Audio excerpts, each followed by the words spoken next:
Bienvenue sur cette conférence où je vais aborder la réalité virtuelle pour la formation technique et les dernières innovations, les évolutions. En gros, la réalité virtuelle aujourd'hui, elle est répandue dans l'industrie et vers quel type d'innovation et vers quelles applications allons-nous?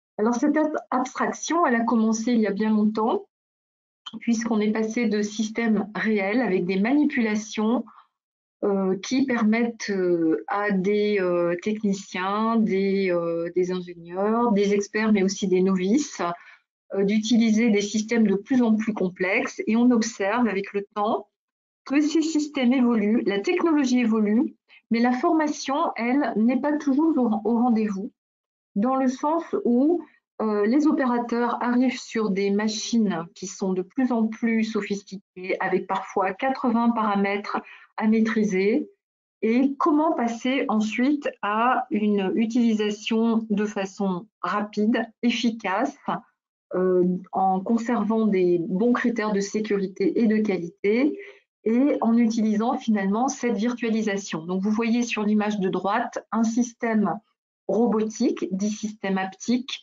qui permet de manipuler une maquette virtuelle. Cette maquette virtuelle reproduit la réalité, c'est maintenant quelque chose de très connu en CAO, et les systèmes haptiques aussi sont très connus en réalité virtuelle afin de pouvoir toucher des objets virtuels et les manipuler.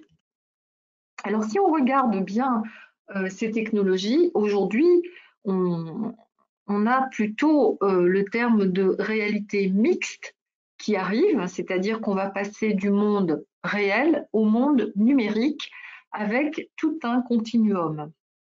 Alors, de l'environnement réel, on peut avoir des interfaces tangibles, c'est-à-dire des interfaces qui nous permettent de toucher des objets réels, par exemple un architecte qui va utiliser des cubes qui représentent des bâtiments.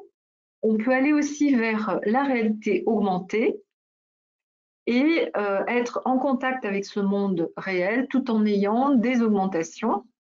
Et puis après, on se coupe complètement du réel, on va dans la réalité virtuelle avec soit des systèmes dits périphériques, donc la salle immersive dans laquelle on va être immergé complètement, tout le corps est immergé dans l'environnement virtuel, ou alors ce qui est extrêmement connu aujourd'hui, le casque ou HMD pour Head Mounted Display, le casque de réalité virtuelle qui depuis 2014 date à laquelle Facebook a racheté Oculus.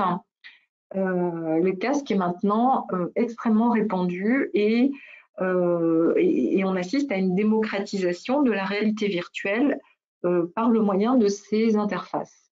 Et enfin, on arrive à la future réalité virtuelle. Donc ça, c'est la réalité virtuelle dite centrale, c'est-à-dire qu'on pourra directement plugger.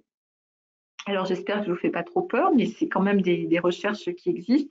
On pourra plugger directement les environnements virtuels dans le cerveau et on pourra commander les environnements virtuels par le cerveau comme ce qui est déjà utilisé, les BCI, les Brain Computer Interface.